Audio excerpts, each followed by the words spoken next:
on CityCast Nashville. Happy Halloween! It's time for our Friday News Roundup. I'm joined by CityCast Nashville contributor Nicole Williams and Nashville Scene reporter Eli Monica.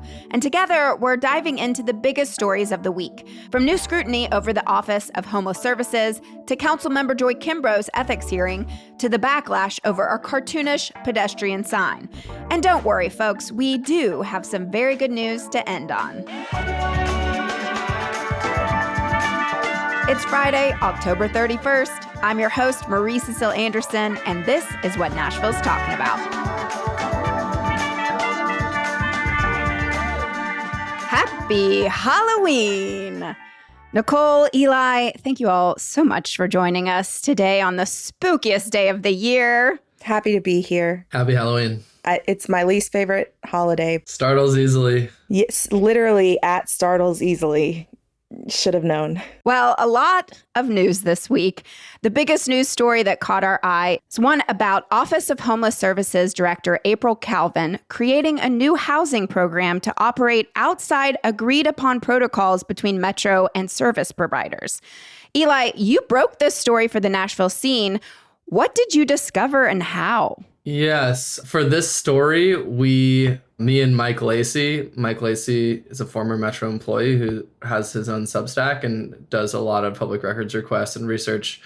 He came to us with some of this public information that he had gotten. And, we conducted some interviews with some people involved. And we learned about the way that OHS had been placing people outside of this agreed upon coordinated system that providers use along with the city, along with shelters, that instead OHS had found a few families. It was 10, then it was 8 around this time last year, and that they were kind of piloting these independent projects or cases where they were pulling people out of shelters, promising them vouchers. At least this is based on the interviews that we had with people who were in those meetings, promising them, or at least implying to them, that they would get Section 8 vouchers after a year of living in transitional housing. Those were 3 apartment complexes across the city. That it was kind of a new, not off the books in the sense that, we have a bunch of records about it, but it was kind of like off to the side of what typically should have been happening with the city, and the way that people go through these programs where they go to shelters and they communicate with the city and they try to, go through the proper system of being placed and of getting what they need. And then in the spring, we saw that there was a budget request for $2.4 million to expand that to house 100 families. At least that was in the budget request. So to us, it looked like OHS was building its own kind of system off to the side that involved them handpicking families, deciding, yes, we want these people, no, we don't want these people, based on criteria that weren't transparent, and then paying their rent with these kinds of verbal agreements. Yeah, so I have some experience. I used to work at Metro in what was then the Homeless Impact Division, which turned into the Office of Homeless Services. And so I'm very familiar with the way that this is supposed to work. And the way that it's supposed to work is we have a system called the Coordinated Entry System. So in theory, people interact with different homeless service provider agencies, or they call the city, like Metro Social Services, and they get plugged into this system that it's essentially like a clearinghouse of individuals who need housing. We use the information that we collect from them to judge essentially their need, like what's the, do they have a chronic disability? Are they living on the street right now? Or are they just in unstable housing? So like those people with the highest need, we want to prioritize those folks to get them into housing as quickly as possible. Now, if we had all the housing that we needed, we wouldn't have to do this sort of like prioritization process, but it is super important to follow that process because it engenders trust in the community, like the people receiving services, and also the provider service agencies that like, okay, if I've identified someone who has really high need, they're not going to get bumped off the list because of this like backdoor arrangement that OHS has to pick and choose families. And then from the reporting that Eli has done, it looks like they didn't always follow through on the promises that they made, or at least like how those promises were interpreted by the families. And that's another issue when you have something operating sort of to the side of the agreed upon process, is that we don't really know exactly what was promised. And OHS didn't seem super forthcoming in like explaining their reasoning or the failures in these particular cases. I think the last point that Nicole brought up, this is another way that OHS and the city is straining this delicate balance of that requires coordination and cooperation and trust between Room in the Inn, Open Table, Salvation Army, the city.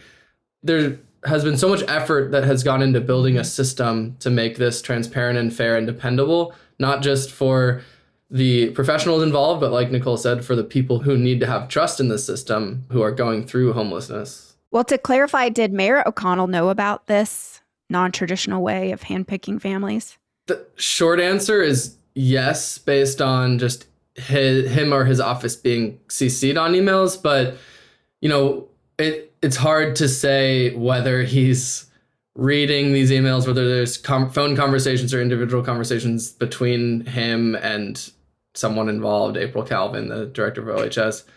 I don't know the extent to which he knew about it, but he definitely did know about it in a literal sense, and that if he reads every single one of his emails, he would have seen them. Right. And I would certainly hope that he knows now. Yeah. If he didn't actively know before. And it is something that even before his time as mayor, he was deeply involved in, or at least, you know, expressed caring about a lot. So you would think that he would maybe take his time in office to make sure he knows what's going on with his city's homelessness. He served on the predecessor to the Homelessness Planning Council while I was working at Metro. So he was deeply involved in particularly the data aspect of homelessness because he's like an IT guy. So yeah, I think this just adds to concerns that Eli has really wonderfully reported on. And like, I'm so thankful that we have someone following this and understanding that this is something that needs to be covered and holding people's feet to the fire on it.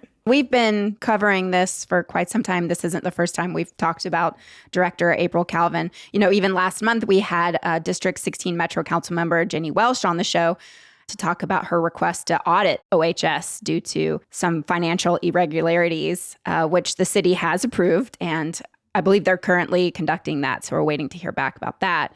Do we know anything about what's next for the people who were a part of this non-traditional housing program? The couple that we spoke to are in housing, though it's not clear how stable that is. Like, I think they were all current on their rent, and they did get some prorated rent support from OHS when they decided to move out of the like OHS approved sites that we mentioned in the article. And I think some did receive Section 8 vouchers, though not all. Like Nicole said, and like, you know, we found in our research, over the course of 8, 10, 12 months, like different people had different outcomes, not all of which were good, not all of which were aligned with what was initially promised. And it's a very difficult thing. Like, it's a very difficult thing for people going through it to be dependent or reliant on another entity, in this case, the city, to keep them in their homes, and to be the subject of, you know, the city missing a payment or overlooking a payment or not having the money that they said they had, and having to, you know, bear that eviction notice or have their stuff get moved out, those kinds of consequences. Well, it's a really insecure time right now, even apart from this. As we continue through the longest government shutdown in U.S. history, we know many people who rely on SNAP benefits are facing real uncertainty right now. And I just want to shout out our newsletter editor, Margaret Kingsbury, who put together a list of local food banks here in Middle Tennessee where you can both donate and find support. So I'm going to put that link in our show notes. So please check that out. And if you'd like to get involved directly to help support our unhoused community, Open Table is hosting a winter canvassing training this Thursday, November 6th, from 6 to 8 o'clock at Trinity Community Commons. I'm going to be there, and I hope y'all will join me in helping support our neighbors as winter is coming. Next up, we're going to get into some drama this week pertaining to Councilmember Joy Kimbrough. We'll get into that right after the break.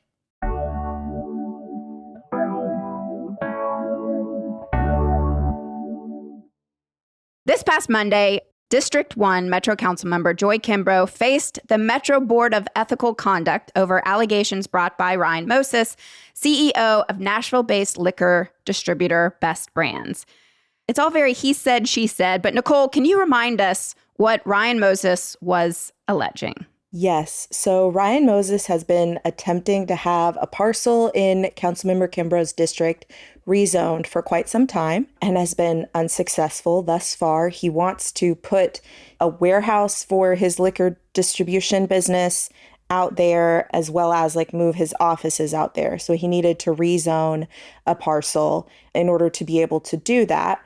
And Councilmember Kimbrough has apparently been resistant to the idea, but Ryan Moses came to a community meeting and was offering a community benefits agreement, which sort of the rough framework would be $150,000 placed into the care of a nonprofit, which was going to be named after Senator Brenda Gilmore. Just a lot of little touches and flavor to this. And members of District 1 were going to be able to sort of direct where that funding would go. And that was an attempt to gain support for the proposal in the community. Developers will often make concessions like this in order to try to get the community on board and get the council member on board. So Mr. Moses alleged that on a roughly 3-minute phone call with Councilmember Kimbrough earlier this year, she essentially tried to extort him for $500,000 to be placed in an entity, and Councilmember Kimbrough would be the one to direct where the funding would go. And so after a few months, he decided to bring this ethics complaint, basically saying, you know, she tried to extort me, and that can't be ethical, right? So the Board of Ethical Conduct held a hearing earlier this week. It was about 7 hours long. Did you watch the whole thing, Nicole? I watched the whole thing. I was riveted. Oh my gosh. It was something. Really? Former State Senator Brenda Gilmore was actually there to testify on behalf of Councilmember Kimbrough. It sort of operated in a semi-judicial manner, like there were lawyers and they had witnesses and testimony and people were under oath, and it was all very dramatic and serious. But, you know, one of the funnier parts was that Councilmember Kimbrough had apparently bussed in a bunch of her supporters. And so they were kind of like heckling at times in the crowd and laughing and like getting in on the action. After 7 hours, the board decided that there just wasn't any evidence, any hard evidence that this alleged misconduct had taken place. And so it took them about 5 minutes to deliberate after hearing 7 hours of testimony. Ooh. And they were like, yeah, no, they voted unanimously to dismiss the complaint. So nothing will come of that. There was applause and raucous celebration in the gallery. Well, I'm grateful for Nicole to watch 7 hours of that. Well, I think it was also really interesting because the vast majority of the testimony had nothing to do with this 3-minute phone call that no one recorded. Like Ryan Moses sort of hinted to Councilmember Kimbrough that he had recorded it in an attempt to get her to quote unquote I saw admit. That's where you get to be like, oh, it's just like these people Sneaky. it's like a formalized beef, like that they're, you know, going after each other. Yeah, he was like, he texted her saying he had listened to the conversation several times with his uncle and wanted to clarify what she had asked for, and she just kept not responding to him. And he was, I guess, attempting to get her to say in writing, yes, I did try to extort you. But she's also a lawyer. So like, obviously there wasn't any evidence that she did this, but it also, if she did, why would she admit it in writing? I think this isn't a hot take, but just to put it in context of right now, the Metro moment, Metro moment.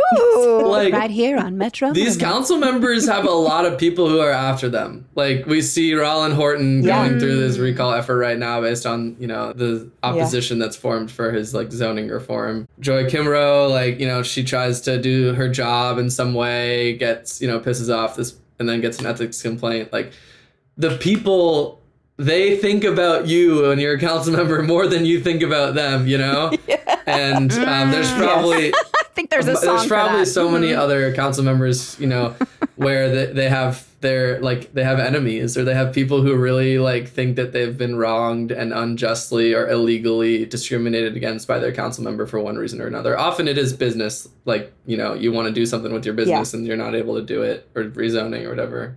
So that's, I think, the broader context of this right now. Well, so is this distribution company going to build this warehouse in that district now, or what's happening? Well, it's interesting because the property that they own currently is actually zoned what they need it to be zoned in order to build a warehouse, but they want to build it bigger and they want to have offices there. So they're trying to expand and do like a land swap with a nearby church, which is also like a complicated sort of offshoot of all of this.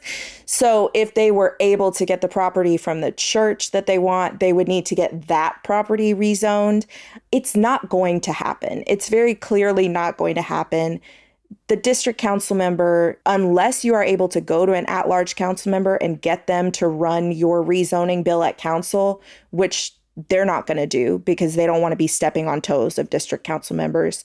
Councilmember Kimbrough is not interested in this. She's made that very clear. And I would be highly surprised if she ever speaks to Ryan Moses after. Wow. All right. Well, that concludes that section of Metro Moments. Love it. Okay, we're going to turn our attention now to what I personally thought was going to maybe qualify as good news, but turns out it's getting quite a bit of backlash. So earlier this year, Germantown got several new crosswalk signs at 3rd Avenue North on all sides of the Magdeburg Greenway crossing. Now, we at CityCast Nashville have been reporting on this area of downtown as one of the most dangerous intersections. We even had council member Jacob Coupin on to talk about it because, as we know, this past summer, 77-year-old Dot Dobbins was hit and killed by a car there in June. And then at that same crosswalk months later, a cyclist was injured as well in a hit and run. So, Nicole, what's the deal with the new crosswalk signs and why are they so controversial? So if you've lived in Nashville for a while, you've probably seen these signs somewhere. And I've seen them mostly downtown Germantown area that at crosswalks, they're like these cartoons of a person walking and then a person in a car. And it's the person walking is like making eye contact with the person in the car. And they say, look, and the O's in look are made to look like eyes, like EYES, as though you are looking at something. Make eye contact before crossing. First of all, these are like the messiest signs. They look like children drew them. They look homemade. They look like, they belong in an elementary school classroom, for sure. Right. So they are cartoonish. And what some people say, like Councilmember Coupin has said, basically, this is just common sense. You want to try to make eye contact to make sure that the person who's driving sees you before you cross in the crosswalk. And road safety advocates have pushed back on it, saying this is essentially victim blaming. You are putting the onus on the pedestrian rather than the person who is driving the however many 1,000-pound weapon. And so you're saying, like, you need to look and try to make eye contact with the person when you have the right of way as a pedestrian. That's state law. At crosswalks, pedestrians have the right of way. One of my favorite pastimes is to go to an intersection that has like one of the signs that says state law, yield to pedestrians, and just point at it as people drive by because nobody ever yields. So basically, road safety advocates are saying we need to be focusing on the people who are actually dangerous, who are the drivers, versus the people who are just attempting to cross the street when they have the right of way. And so this has, prompted a lot of pushback.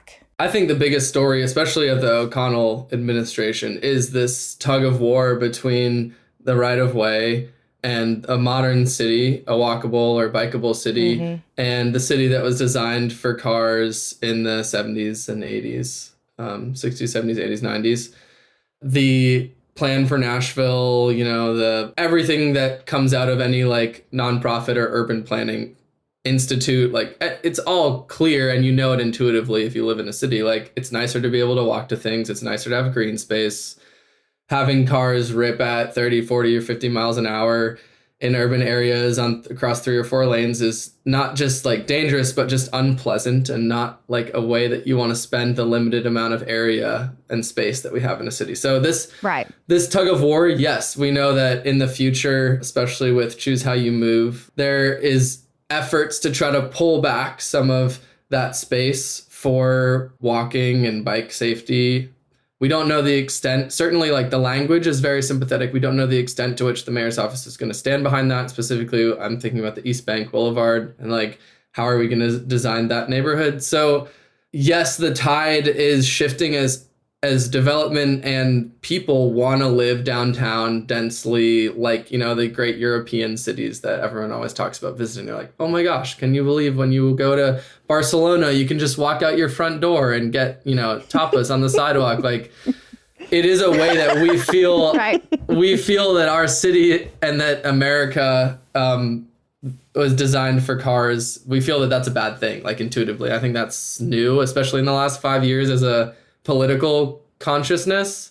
So yeah, I definitely think we're going to keep seeing that. This sign is a little, obviously rightly being made fun of as just kind of like a weak non-solution to that.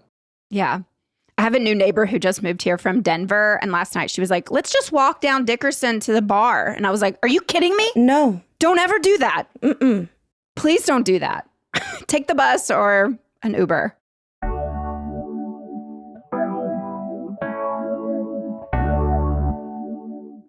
There's yet another big music venue coming to town. Yay. We have a new, very large music venue coming to Wedgwood, Houston neighborhood. It's called The Truth. Are y'all excited about this? I don't know if I'm ever going to go there, honestly.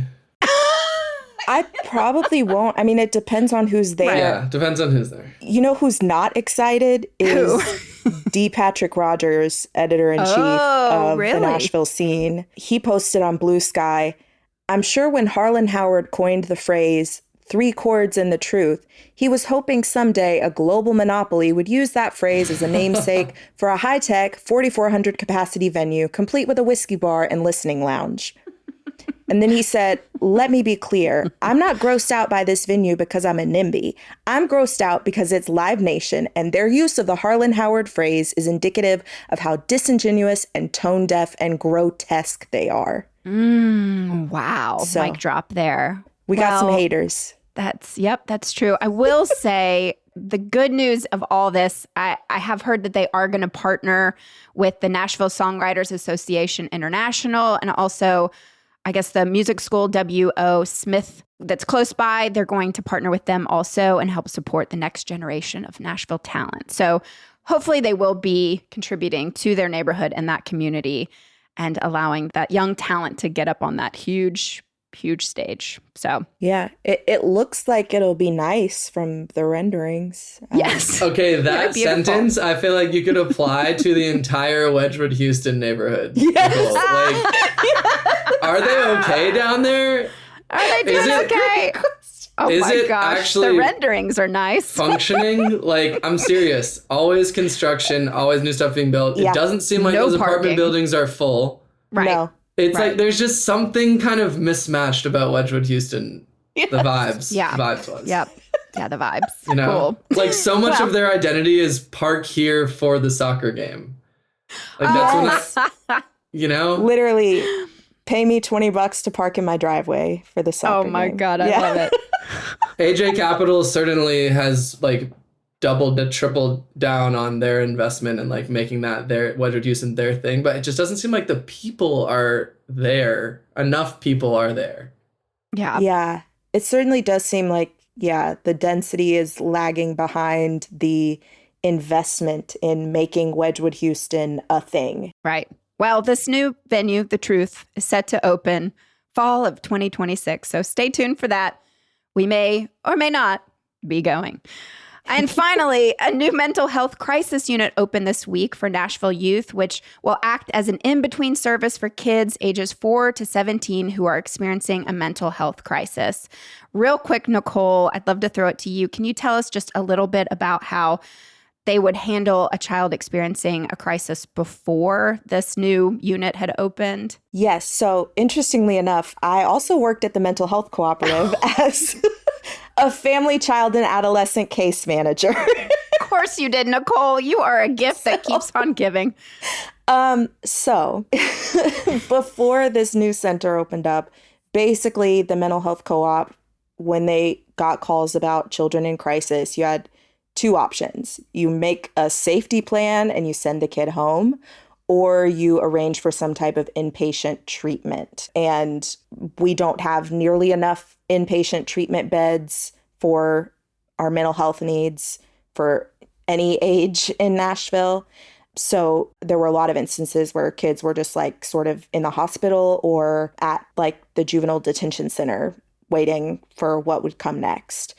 Now, the mental health co-op, in partnership with the state and with Metro, they have opened their Children and Youth Crisis Stabilization Unit, which it is sort of modeled on an adult crisis stabilization unit that the mental health co-op operates. But this one will serve children ages 4 to 17. They've got 17 beds and specially trained staff. And so this really gives a more, I would say, appropriate option for kids who just need a few days of sort of intensive help to stabilize in a crisis versus just like sending them back home and hoping for the best, or putting them in a hospital or sometimes in the juvenile detention center while we wait for a bed to open up. So this is a really great thing that we now have in Nashville. Yeah, absolutely. Very cool. Well, I think we've come to the end. I just have to mention that if you want to vote in the Tennessee 7th Congressional District's special election, you must be registered by Monday, November 3rd. The general election is December 2nd, and early voting opens November 12th through the 26th. And this weekend, it's daylight saving time, so don't forget to set your clocks back an hour before you go to bed on Saturday. Boo. I hate it so much. It's going to be so dark out. And then happy Halloween, folks. Again, Margaret Kingsbury, our newsletter editor, has listed so many events on our website, all to celebrate spooky time tonight, tomorrow, all weekend long. So just check out nashville.citycast.fm. And have a wonderful Halloween. Please stay safe and have fun out there. Before we go, I would like it to be known that we at CityCast Nashville did reach out to the Office of Homeless Services to get a comment on Eli Monica's story for the Nashville scene. In a statement they wrote back to us, they said, there were a few inaccuracies in the story. The $2.4 million in funding referenced was not used to rehouse these families last year. Last year, we exclusively used bridge funding because the $2.4 million was not made available to us until this fiscal year. Number one, Director Calvin did not handpick these individuals. The Nashville Rescue Mission reached out to the Office of Homeless Services, asking for help and letting us know who they needed housed. Number two, because these individuals received housing, they no longer met the federal qualifications as homeless, and because of that, they did not qualify for a voucher. When they did not qualify, Metro helped subsidize their down payment and a portion of their rent. Number three, coordinated entry funding was not used in this process, and as such, coordinated entry process was not bypassed because it does not apply in this case. We received this statement right before we published this episode, so I was not able to get Eli or Nicole's response. However, we're always happy to share both sides of the story. Happy Halloween!